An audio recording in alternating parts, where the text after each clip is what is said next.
Well, good morning. This is our first seminar at the AMA Expo stage presented by Nationwide Insurance. And it's my pleasure to introduce this morning Robert Rodriguez with Aerial Platforms and Cinematography, and I believe you really are going to enjoy this. How about a nice warm welcome for Robert and the whole crew up here on the stage. Thank you very much. Yep. Pull this out. Hopefully you guys can hear me a little bit better. Everyone hear me okay? So I want to do quick introductions to everyone that we have up here. My name, as mentioned, is Robert Rodriguez. I'm the founder of the Society of Aerial Cinematography. And coming over this way is Mr. Lucian Miller, who's the president of Innovative Designs and one of the founding members of Society of Aerial Cinematography as well. Antonio Wilson of AW Cinema. Ty Adranis of Adranis Media. Dan Copeland, member of SOAC with us. He's a local 600 Steadicam operator, also aerial cinematographer. So a little background on who the SOAC is. We are a community-based organization, and we represent professionals from all aspects of the industry. So we have aviation, we have full-scale pilots, we have aerial cinematographers, we have DPs, visual effects artists. We have everyone that sort of encompasses what we're looking at in this. And believe it or not, we need all these different types of people to just get some of these questions answered. And hopefully we're going to address a little bit of these concerns and get to you some information that you need during this process. So we have members all across the country, and we're always recruiting new members. We're currently working off an invitation-only based system. We really want to make sure that we know the people that we're working with, that we have experience with them, and that they've been in the industry in one way, shape, or form and respect us as much as we do. A lot of people are relying on this heavily for their a good source of income, and we want to make sure that things like this, you go out there educated and you know what you're doing before we say that we could represent and support what you're doing. That being said, there is an associate membership that we do, so you could take advantage of all the research and support that we're putting out there for you. And please come to the back of the lobby over here to see us at the hall. We're over at booth 212, right next to Lucian's Innovative Designs booth. So we love partnering with other trusted organizations to bring you the right information. So the AMA, great supporters of ours. AUVSI, we work with very closely. Made a lot of contacts out here from the FAA as well. We're realizing that we're not all monsters on either side. We're all human. Everyone's willing to talk, and the more we talk, the more we get together, the better it is for the whole community. And please follow us through our social media. If you come by and pick up the card, you have access to everything. We're on Twitter, Instagram, Facebook. We've got websites that are popping up, and you'll get more information about membership in the weeks to come. Here's just a brief list of some of their supporters, some of our supporters and people that we support as well. I won't go through reading the entire list because you could see them all popping up on screen there, but we work very closely with a lot of these companies. And you'll notice people that aren't even in the aerial industry, but they support us tremendously. We've got people up here from camera manufacturers. So we're dealing with camera rental houses. Able Cine is our home in Burbank, California. AMA, AVSI as mentioned. Canon, Panasonic, the SMPTE, and Digital Cinema Society, a bunch of different corporations that are entertainment industry based, but not to be mistaken, we definitely do support the hobbyists and the enthusiasts and everyone else that's getting in there. We just tend to support a lot more on the entertainment industry side, but everything correlates back and forth. So what you learn from one definitely affects the other. And we're absolutely honored to be associated with the AMA and having them support us over here and allowing us this time to speak to you guys. So we're here to discuss the safe and responsible use of multi-rotors, or drones as most people recognize them at onset. Now, we mentioned this in a previous presentation as we're talking to people here. We're okay with the word drones. We know that it's a sore subject and people are talking about drones in the negative connotation, and we understand they do have a negative aspect to them. We absolutely know what a drone is, and we know that what we're flying as the UAVs or UAS are not drones. The problem is, everyone understands what a drone is, so we feel that our efforts are better spent getting more information to the people and understanding that the word drone is not a bad thing versus trying to get them to understand an acronym like SUAS or UAV that most of the time when you ask what the acronym stands for, most people don't know.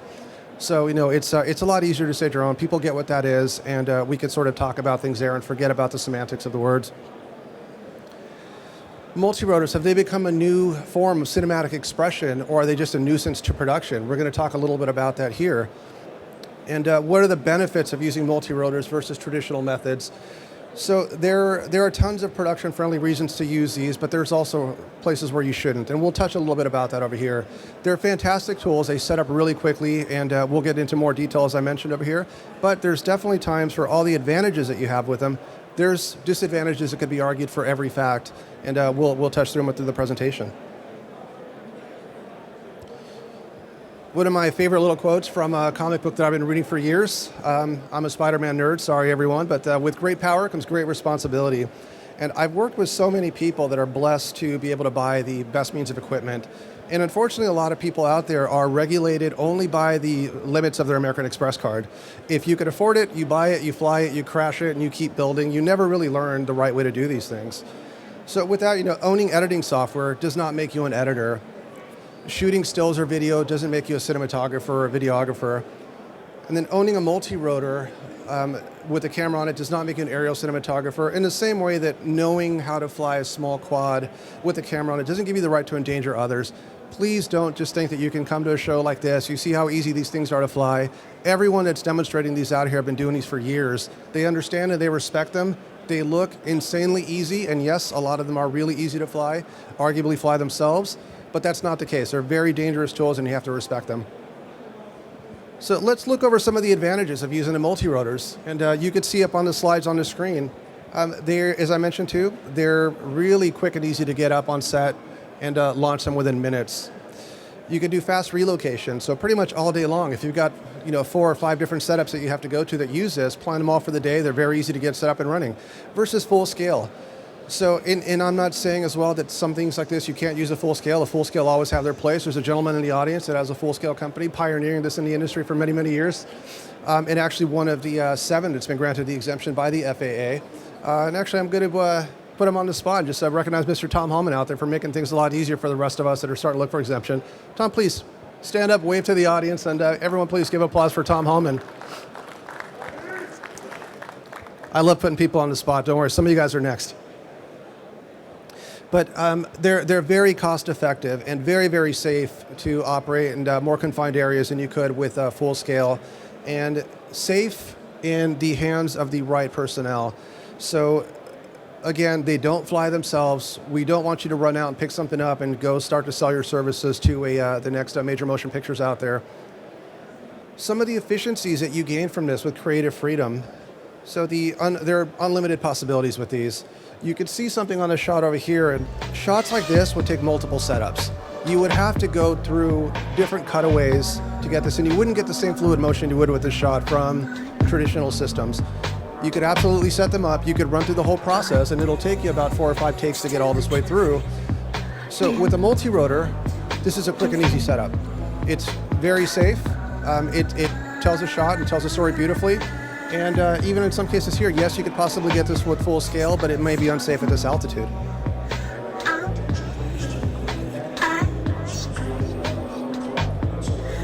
And give you an idea here as well of when to use other situations when you should. Now, this was shot by Wild Rabbit Aerial Productions.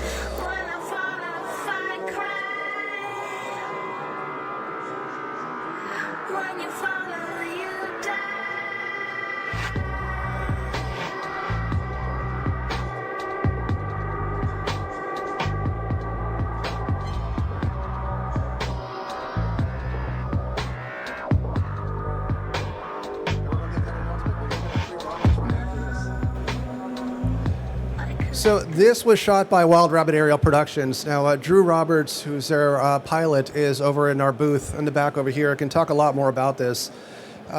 They were given 20 minutes to pull this shot off, and this is a commercial that some of you might recognize, and I'll give you the playback over here so you can see, and I'll talk through it as it goes. The photo on the left that you're seeing is what they were challenged with on setup. Now, this would be a very difficult situation to lay down tracks or cranes to get through this shoot. It really does lend itself properly for this aerial platform. And again, as it goes through and what you see here, it's very important to note that you always want to hire someone experienced on this.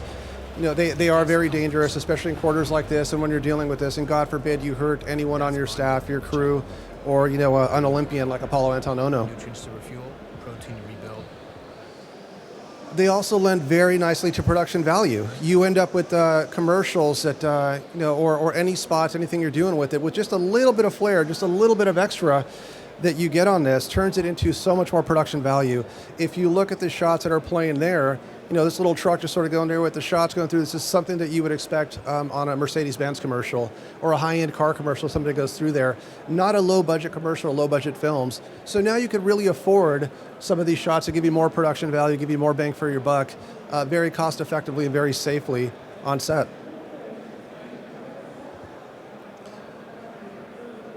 Also, with that said, we want to make sure that everyone understands that we don't sit here and advocate the use of multi-rotors on set in place of other traditional systems. We always emphasize that we're not here to take jobs away from anyone. We understand there's a very big working force out there that is using traditional methods, and these complement them very well. So you can see the examples over here with the camera cranes, and I'll get this video played over here so you can see the how these shots turn out when they're tied up together with the typical cranes and the flight. Again, tremendous production value that you get. They complement themselves very well. They're intended to complement and not replace in most cases. And with compound movements, here's another great example of something that would be very difficult to do with traditional gear. This is shot through the woods, as you can see, through the forest. And I'll play the video for you as well and talk through it. It's just too low for full scale and too dangerous, obviously, with what's going on in the trees. And cranes could have been laid down or could have been used. You could have put dolly tracks throughout this whole process, but you would have never gotten a shot through the trees and that in one take. It would just take way too long to set up traditional methods for something like this, and you probably lose your lighting and jeopardize the shot.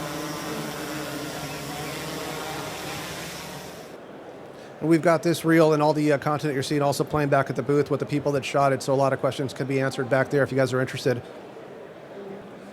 Now, of course, as we mentioned, there are a lot of times when you should not use this. If the dialogue is critical to a scene, please don't try to use a multi-rotor as your main camera just to capture people that are walking down on the set or walking down on the side of the beach. You're going to have to re-loop that whole scene. I've seen people that are using it as an excuse just to pull out the multi-rotor and try to get something out there just for the sake of using it. There are absolutely better ways to do that. And you shouldn't make up an excuse to use this. When there are traditional methods of doing it, always use the tried, true, and effective way. When you need to capture the exact same take, the exact moment multiple times over, this is something that you can't do. The technology inside the multi-rotors and their stabilization is tremendous. It's fantastic, but it's not reproducible, at least in my experience, 100% of the time.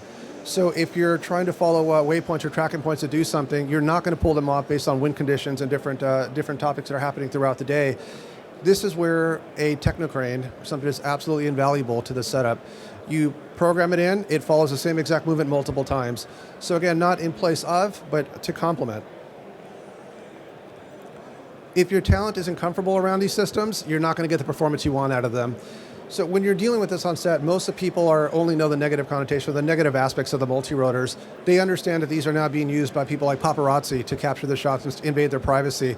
So when you get them on set, the big issue that we're facing with them is that they're not comfortable. That's all they know for them. They tend to sort of tighten up, clam up, and they're not going to give you the performance that you need. So if they're not comfortable around this, if their safety's in jeopardy or they just don't want to work around it, do not force the issue. And any time that there is any safety concern to your cast or crew, if you look at the video that's going over here, this was a overachieving event videographer that sadly did not know what he was doing with this. And this is something that we get a great laugh at every time. It's hilarious to us because we're not the ones that are getting hit on the head by this, but this is the last thing you want on your wedding day. There were a lot of situations that happened on the East Coast as well recently with, I think it was through Christmas when they were trying to hang the mistletoe over people, flying the multi-rotors, and they were flying this inside. And then, they have the nerve to blame the people that were hit by it, that said they flinched or they got in the way. So just anytime there's a safety aspect to this and there's any concern with this, please don't use them. Don't do anything stupid. There's already enough negativity involved with these. It's unfair to the manufacturers. And that really is into the point that I want to bring up before moving on to the next topic, that a lot of these manufacturers, all of the manufacturers, I want to say Horizon Hobby, DJI, Align, all the people that are coming out with their systems, they spend a lot of time researching and developing their gear and fine-tuning this and beta testing before it goes out to the general public. So they can't be blamed for the stupidity of others. So when you're going out there and you're doing this, absolutely know what you're doing before you blame somebody else for your actions. And with that being said, I want to hand this over to Mr. Lucian Miller to talk a little bit about the platforms over here and getting started. And as we're going through this too, with the people in the crowd, we have a pretty good-sized audience. If there are questions or anything that pop up, please let us know. We'll run microphones in here, but there will be an official Q&A session right after this. So please give a warm welcome to Mr. Lucian Miller of Innovative Designs. Thank you, Robert. Real brief introduction of what I do. I'm the owner of Innovative Designs. We are the U.S. distributor for both Scorpion and Cobra brand motors. We specialize in providing electric power systems to radio-controlled aircraft, helicopters, cars, things of that nature. We also are now getting heavily into the multi-rotor and the UAV industry. Myself, I've been an AMA member for 35 years. I hold a commercial pilot's license, so I see this from both sides of the FAA interaction with full-size aircraft and the modelers aspect of it. And working with Robert as a founding member of the SOAC, we've been very closely working together with the FAA. And I also sit on the advisory council of the AMA for UAS integration into the U.S. airspace. So I've been heavily involved with this whole process for the last couple of years now. And today I want to talk to you guys about getting started with the proper equipment and the things that you want to look for if you are going to get going in aerial photography and aerial videography. Looking at the slide that's up there right now, all of the multi-rotors out there have pretty much the same basic parts. You've got a frame, you've got motors and props and a battery, a flight control computer of some kind, a method of mounting a camera to it, and some form of landing gear that is either fixed or retracts depending upon the application. When you get your equipment, you want to understand what you're getting into, and you also want to understand what you're getting your crew into, because these are not toys. Some of these machines can weigh upwards of 30 pounds and have 18-inch carbon fiber propellers that literally could kill someone if it hit them. And so you do have to be very careful when you're operating this equipment and make sure that it's safe and tested and everything is working in proper order before you take it out on the set. You want to familiarize yourself with every aspect of your equipment. You want to know what every single switch on your transmitter does. You want to know what every single mode of your flight controller does, so that you don't accidentally do something and have a flyaway or something like that that's going to cause you a loss of equipment. There's been a couple of instances where guys forgot and did not disable certain modes on their transmitters and flipped the wrong switch and had the thing go into a go home mode, and they hadn't calibrated the GPS since it was delivered from the factory in China. And so when they flipped the go home switch, it went back to Szechuan, So you don't want to do that with your $60,000 rig. You want to respect it as if you would any other piece of equipment on the set. You're working with cameras that cost tens, if not hundreds of thousands of dollars. And when you have one of these things strapped to a multi-rotor, obviously you don't want to have that kind of mistake and have a crash with anything. When you look at your equipment, you have a budget in mind. If you're just a simple little indie photographer and you're just going to do a little documentary of your kid's soccer game, obviously you don't need to spend $100,000 on gear. You can get a simple, off-the-shelf product from any of the vendors that are here, like such as Horizon or Great Plains or DJI or things like that come with a nice HD camera on them that will suffice for doing home movies. You get the same kind of quality from those as you would with a handheld camcorder. But the thing that you want to do is, and this is a problem that we run into all the time, guys don't set a budget and they start buying stuff and then they start totaling up and they realize about $5,000 into the project that they're running out of money, and then they start cheapening up on some of the components that they buy, and that doesn't match up well with the rest of the system, and then you end up with items that are causing failures and causing you with problems. The old covet thy neighbor's gear. If you're in the market for doing this, the best thing you can do is find somebody else that's already doing it and see what they're doing, talk to them, see if they've made any mistakes, or get any information from them about the pitfalls that they fell into, and other things like that, so that you don't make the same mistakes they do. All of us here up on the stage and everybody back in the SOAC booth are more than happy to talk with you and pass on some of the knowledge that we've acquired over the years of doing this stuff. And again, you also want to make sure that your platform, your aerial rig, is suitable for your camera. Obviously, if you buy a little DJI Phantom, you're not going to be hanging a Canon 5D from it, because the camera weighs more than the multi-rotor does. And by the same token, if all you're going to ever fly is a little GoPro, you don't need to be spending, $10,000 on a big 1200 octo rig. So you always want to make sure that all of your equipment is matched together so that you have a system that works well. And if you do plan to expand later on, there's a variety of systems that do have upgrade paths available where you can start with a machine that has a smaller gimbal and then upgrade that to a bigger gimbal that'll work with a bigger camera later on, and also be able to switch back and forth between the two depending on the job later on. In aerial platforms, there's basically 4 different types of platforms. There's variations on these, but there's 4 different types of platforms. Starting at the right, the simplest of them is the quadcopter. It has 4 engines, 4 props, very simple to use, very easy to operate. The main downside to this particular platform is if you do lose a motor, it's coming down because there's no redundancy of the power systems. These type of craft cannot fly on 3 motors, and so if you lose one, it's coming down. The next step up would be a hexcopter. These are typically a little bit bigger than the quadcopters. They carry more weight. You get 50% more lift, obviously, because you have 50% more motors, with very little increased weight in the airframe. These are good because if you do lose an engine, the flight controller can stop the engine directly opposite that one, and you still have 4 motors to fly on, and you can safely limp back home to where you took off from and not have to worry about damaging your camera. Sort of the big daddy of the fleet right now are the octocopters. You can see some of those over in the DJI booth.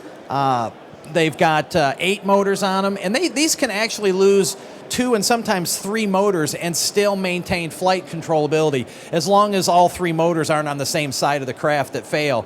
These are what they call your heavy lifter machines. You have these kind of craft can weigh up to 25 or 30 pounds and carry an additional 20 pounds of payload. So when you're typically flying a big red cinematography camera that weighs 10 pounds, you're going to see it strapped to a machine like this. Sort of a cross between the octocopter and the quadcopter is what's called the X8 octocopter. It's actually got 4 arms, but there's 2 engines on each arm, one on top and one on the bottom. And that one has complete redundancy so that if you do lose a motor, the other motor on that arm just spins faster to compensate for the thrust. And in theory, you could lose 1 motor on every arm and the craft is still 100% stable and still 100% flyable. So that one there has a high degree of reliability. The downside to it is the props on the bottom aren't quite as efficient because they're working in dirty, turbulent air being blown down from the upper props. So you're going to lose a little bit of flight time with that type of a platform, but it's a much higher level of redundancy. Looking into camera stabilization, we want to go ahead and pass this off to Ty, and he's going to talk to you a little bit more about the gimbals and how we stabilize the cameras in these crafts. So thank you. I'm Ty Adranis. I own Adranis Media. I'm out of Northern California. I'm also an author. I write for Videomaker magazine, and I also wrote a book on building multicopter video drones. You can find it on Amazon or Barnes & Noble or O'Reilly or wherever. Mostly what I shoot on is what's known as a DJI S900, which is a fairly large multicopter. It's not one suited for the red cameras, but it does carry a 4K Panasonic GH4. And I'll shoot anything from real estate all the way up through feature film. If they can afford me, I fly for them. Anyway, for camera stabilization, your gimbal, there's a couple different types of gimbals. There's servo-based, and then there's brushless motor-based. The brushless is fairly new, and these are definitely far superior as far as gimbals go. They tend to need quite a bit more adjusting and a lot of balancing. Otherwise, the camera doesn't work properly. So in a lot of cases, you end up with gimbals that are tuned for specific cameras. In my case, flying the S900, not only is it tuned for a Panasonic GH4, it's tuned for a specific lens. And if you use any lens other than that lens, you actually void your warranty. So when you're choosing your multicopter, it's equally important to choose your gimbal for your end purpose. If you're shooting real estate, if you're shooting local TV ads, if you're shooting indoor, just go for a GoPro. It's really versatile. If you're starting to get more into broadcast television or film, you want to get something a little beefier, a little nicer, especially if you have directors that are really hooked on buzzwords like broadcast quality 4K and bit rates for your codecs. And so when you're choosing these things, they can get really expensive really quickly. For instance, the Zemu Z15 GH4 gimbal, which is what I use, costs $2,500 just in itself. And that's a pretty cheap brushless gimbal for that kind of quality of camera. You can get up into the movie cameras or movie stabilizers that are more tailored towards RED cameras, things like that. If you have questions about building, if you have questions about flying, tuning your multicopter, me and Tony are your guys, which that's who I'm going to hand it off to next. Here's Tony. Hi, thanks guys. I want to thank everybody for showing up today for the AMA Expo. My name's Antonio Wilson. I am the president of AW Cinema. My expertise is I actually film feature films on movie sets. Just as my comrade Dan, I'm a local 600 cinematographer. And I'm just going to say I picked 4 topics to pick on. I'm going to spend a minute on each one. A lot of people ask me, hey, Tony, I want to get into this. I want to get into doing real estate. I want to get into doing photography and stuff. And what's the best way to do it? I tell people to enjoy the hobby. If you enjoy it, you're going to naturally do it a lot better than if you just take it too serious. Even when I'm at work, I may be on a movie that's $100 million, but I'm on my phone playing Candy Crush. You know, I really enjoy the atmosphere of cinematography. That work will come easy. You want to be around people that do it. Join groups like the AMA. Go online, take a look at Society of Aerial Cameramen, which is SOAC, which is the founder, Robert, standing next to me. Associate yourself with people who are already in that business. You'll learn the tips, you'll learn the trades, you'll learn where everything's at. The second biggest thing is you got to practice. You have to practice. You can't buy this today and tomorrow be on a set. And I say that, I say it again, you can't buy this today and tomorrow be on a set. I actually have people that call me and they want technical advice, and I'm like, okay, when's your shoot? Oh, in 4 hours. You know, you can't do that. It is definitely a craft, it's definitely a trade, and it's something that needs to be practiced at. You can never have too much practice. Third is get a reel. And people say, well, how do I get a reel? Put a camera on your multi-rotor and just go enjoy flying. You know, fly over an unpopulated area. If you see an empty bridge, fly over that bridge. You see waves, go over those waves. I mean, enjoy it. Come back, look at your footage, study it, and believe it or not, these things make our job so easy. They really get great photography for us. That's how you start taking snips out of that to build your reel. You will need a reel in this industry to move forward because people want to see the quality of your work too as well. I'm fortunate enough to be sponsored by DJI, so I can kind of play with some of the nice toys. I have a crew when I go fly. I usually take a minimum of 3 people with me. This gentleman down here to your left is Bela. Bela, raise your hand. He's my co-pilot too as well. Our ships are so large, they take multiple people to operate. Basic Phantom is kind of something you can do as a hobbyist by yourself, but I always recommend that you guys download the AMA rulebook on how to fly the drone safely. Even in the rulebook, they require 2 people, a pilot as well as a spotter too as well. We fly on larger platforms like the S1000 and the S900 by DJI. Today there's a plethora of multi-rotor vendors here, and the quality is starting to raise on all of them. And I just think that pick one, ask some questions, go online, do some reviews on it and stuff. But if you're just starting out, you really want to look at something in the area of a 330 to a 400 size quadcopter, something very light, something very simple that doesn't require a lot of maintenance. The larger rigs that we fly on, they take maintenance hourly on them too as well. I'm going to leave it there, but if you guys have questions on how to get in the business, we are in booth 212 at the back. Guys, come back and I'll gladly, if you have any technical questions on setting up any type of multi-rotor, you got a lot of smart minds in that booth. Come back there and ask us, and we'll be more than gladly to kind of point you in the right direction, okay? Thanks, guys. I've just got a couple more things to go through over here. Video downlink system back there will show you that is very, very important when you're working with this aerial cinematography.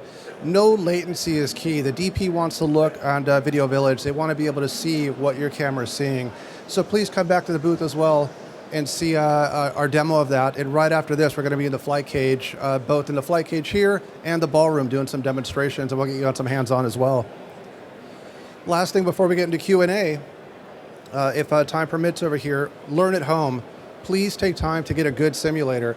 We have spent a lot of time with a gentleman by the name of Klaus Eiperli in Germany, and he's been working on a simulator called Next for quite some time. It's a fantastic simulator when you're dealing with things like helicopters. Not that long ago, within the past year, he's added multi-rotors, and we've supported him a lot in trying to get this out in the field right. If you watch the video over here, you'll see something unique to the simulator, which we have on display in the back, that's really going to help you guys learn, especially on the two-man crews. This is the first simulator, to my knowledge, that allows you to run two controls. So you can run one to actually fly the gimbal, and in this case, this is a 1,000 size octocopter, and it's a 3D environment. So all of the actions that you see on there are just as if you were in a 3D on a real set. You've got something to focus on in the car, and now if you look at the picture-in-picture on the bottom right, the second controller controls the gimbal. So you could calibrate the gimbal the same way that you would for your own and practice these shots now without putting yourself, crew, anyone in danger. You don't have to charge batteries. You don't have to spend time. You could actually go out there, take pictures of set. If you're good with 3D programs like Blender, you can extrude these and make these yourself and add them. So it's really great for location scouting and for work. So this is available in the back booth over there where we are at the SOAC for you guys to come by and play with, check it out. It's set up for this. We've also got helicopters set up so you can see how those are working. And the physics and dynamics of this is pretty amazing. And with that, we wrap up the presentation. We want to open it up to any questions from the audience, please. I told you we'd put people on the spot. There we go. Okay. So with everything you've talked about getting started, and I know this is kind of a big question, it's very much in progress, but with the FAA kind of coming down saying no one can fly commercially right now, what kind of exemptions have you guys already obtained? What do we, as somebody getting started, is my understanding that I can't just buy a DJI Phantom, go to my local realtor and say, hey, I'll take a picture of houses. I'm now in violation of FAA exemptions. I've heard of people getting 333 exemptions and stuff like that, and a realtor who just got a whole plethora of exemptions in order to allow him to do his realty. Can you guys address that and kind of what, as somebody starting out, needs to look into? Yeah, definitely. And there's definitely other people here better suited for that. But with the exemptions that you hear from the realtor, there's exemptions that go with the exemptions. But most of the people that we have here, and also please stop by. We've got 3 people in the group right now that are currently going through the exemption process. And we met with the FAA yesterday here, someone that's actually been signing through the exemptions. Tom is going to be the best guy to answer the questions. I think we're going to drag him to the booth for a little bit as well, because he has an exemption. But I'll hand it over to Ty to answer some of those questions for you. Okay, so there's 2 different versions of this answer. There's the type that I'll give right now and the type you should come ask me later. Okay, so the correct answer is I charge for post-processing of the footage. If you fly for $0, you're technically within the limits. That being said, you shouldn't go down and buy a Phantom today and go shooting tomorrow. Okay, this requires an awful lot of practice. If you're an RC guy, which most of the people here are, and you're getting into shooting, do yourself a favor, go down to the junior college and take a camera class. You need that camera knowledge. It's not like shooting a cell phone picture. I've seen some of the worst demo reels ever out on YouTube where somebody just got a Phantom and they're thinking, well, you know, it's supposed to be able to go anywhere. It's supposed to be a floating camera. True, but your image isn't supposed to be floating all over the screen erratically. So go educate yourself on it and practice. If you haven't flown a multi-rotor before, if all you've flown is airplanes or traditional helicopters, I've been flying helicopters since I was a kid. But it took me, I've been flying the multi-rotors now for 10 years.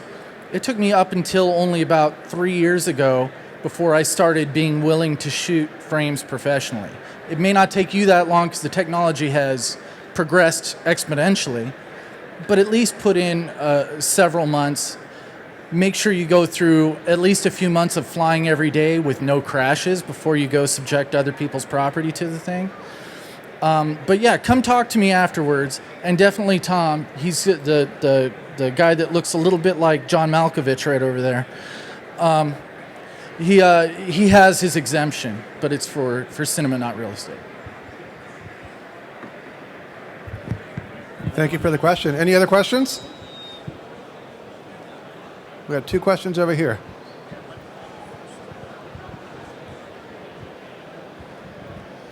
Is there a market for folks that are commercial pilots but low on the phantom experience, just working on to build a reel, that kind of thing? In other words, they're not going to put us on a movie set, but is that where, can we get work doing real estate, things like that? I'm sorry, can't hear the question. Is there a market for people with a commercial pilot's license, low on phantom experience, but commercial pilots? Absolutely, and I think this is another question that we'd be putting to Tom and some of the people that are dealing with the exemptions now. Let me hand this over to Tony over here. But there is a market for people that actually have the commercial pilot's license for the companies that have exemptions now as they go through them. I'd say not with the low on phantom experience, but definitely you want to gain more experience on flight when they use you. But I'll let Tony spend a minute over here addressing it more. I want to say this. Because you have a pilot's license, that is a great asset to have. But do not show up to be paid for aerial photography if you don't have the experience. I myself and Dana were going through the process of getting our pilot's licenses, and I say this very openly. There's very little you will learn from a full-size pilot's license that will help you in flying a drone on a movie set. Very little. Understand?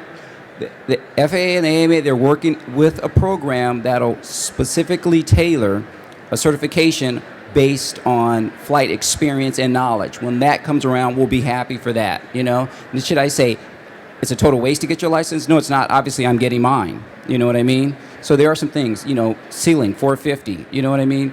How to read an aeronautical map, so there are some things, how to follow, how to notify your local airport to say, hey, I'm filming in this area. So there are some things, but I don't want people to be misconceived and saying, oh, because I can fly a 747, I can fly a drone. They are 2 different type of vehicles. They are. That's just you guys may not feel the same, but that's just my standing on it. But practice. You had a question right out front? Hello. Okay. It's a little bit of a 2-part question. First of all, we come from actually a film background. We have a production company, young DPs who are doing really well, did a couple big feature films actually, and I want these guys to get into it on the beginning. They're young, they are hungry, and this is a lot of fun, and they kick anybody's ass in video games. So, I like the simulator. First of all, I wanted to see what does the simulator. I'm going to check it out later, but I wanted to see, is this something we can pick up right away and get them going on it?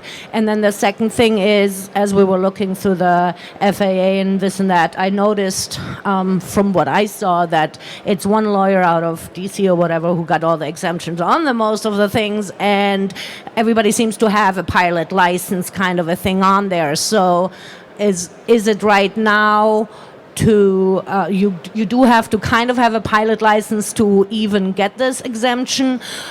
Should we not even waste our time on it, or because right now I see that everybody kind of seems to have a certified pilot in that little group of 3 people. So we wanted to say, we come from a film background, we want to get this. We mostly shoot for our own production company, but obviously everybody's going to want to say, hey, can you get my camera up there? I liked what somebody has said, charge for the post and do it for free, but what are the things we're going to run into having these things up there and there's no official pilot on there? So is there any trouble? I don't want to get anybody here in trouble. No, understood, and we don't want to get anyone in trouble either, give any misinformation. The thing right now, and I'll answer the first part of your question, in terms of Next into Simulator, absolutely, that's available online, that's available for Windows, Mac, and Linux. You can get that up and running immediately. And come by, snap a picture of the discount code for 10% off of that, and you'll be working with it right away. And bring them by, the DPs. They got a big smile on their face as soon as you said DP, so we'll come by, let them play with that. In terms of, and I'll hand this over probably to Dan, who's going through part of the process here as well, you absolutely need to have the pilot's license to do this. That being said, because you've already classified as DPs and you're going that route and that's what you're going towards, let other people worry about the flight and worry about that portion there. Focus on the cinematic aspect of it. Tell the story with the camera and focus on that. That's going to go through pretty much everything, the entire career of filmmaking. I'm a filmmaker myself. I'm in post-production. I work for a 100-year-old post-production facility here in Hollywood, and I have a huge respect for that art form. So if you focus on the art form and you focus on that, the other secondary things to use to tell the story are tools. Just like we would with the, and no offense to the people in the audience that are doing it, I say this with the utmost respect, but just like you do with the cranes, the steady cams, which Dan is actually a steady cam operator, focus on telling the story, focus on learning that, especially at the young ports of your career. As you grow through that, let it be someone else's problem to worry about the commercial pilot's license, the exemption and spending all the money on that. The people that are sort of pioneering it like Tom would be more than happy to support you guys on your film when you get up there to do this, and he'll have the crew and everything in place. If you really want to go the route, though, to do it this yourself and fly yourself and go through the process, I'll let Dan give you a little bit of an idea of what he's going through now with just studying for the exemptions and going through and how much of this actually relates to what they're doing. Let me introduce Dan Copeland. That's going to be me, and he's going to do it. Thank you, Robert. So, yeah, the process I'm going through, I think Tony sort of touched on it. You have to have a private pilot's license. It's a little more, it's a big gray area. You do need the exemption. That's pretty much black and white. Again, there are a lot of copters up there shooting that shouldn't necessarily be doing that. I mean, the first part of your question, asking about simulators, is a great way to get experience because you can do it anytime. You're not at risk of hurting anybody. You get experience with the controls. And I like it because you can sort of be as aggressive as you want with it with no consequences. The way I got started is I started with a very small coax helicopter that I could fly in my living room. And that's my suggestion to anybody thinking about becoming a pilot prior to going through the exemption process, or maybe hooking up with a company that already has that exemption process, that already has that exemption in place, that's looking for pilots. By all means, you want to learn how to fly these things and be very comfortable and be very safe with them before you take that next step. So if you don't have flying experience, I really suggest you start with something very small that you can't break anything with. Get into the simulator and little by little work your way up. That's a safe way to go, and it's also a very cost-effective way to go, because if you buy like an S1000, put a camera on it, and you don't have experience flying and you crash it, it's going to cost you a lot of money, and you could hurt somebody, or cause some serious damage. So things are changing all the time. It is a confusing time right now, but that would be my suggestion for working up to where it sounds like you want to be. Does that answer your question? And if you have any more detailed questions about the FAA and the exemption process, you can talk to Tom Hallman. He's the guy, he kind of looks like John Malkovich there in the back. Hey everyone, that's our time over here. Please join us in 15 minutes. We're going to be both at the flight cage over here, giving you guys some hands-on. You two should definitely be there. And we'll also be in the ballroom doing some demonstrations with a line on the larger multi-rotors. We're going to have a workshop over at Canon in Hollywood on February 14th. So if you guys are local, please come by also and grab some of the information on that, because we're going to be talking about some of the production values of getting started from small point and shoot cameras and using DSLRs to take video. Thank you all for your time. Thank you for coming. We look forward to seeing you at the booth back there. Please enjoy the show.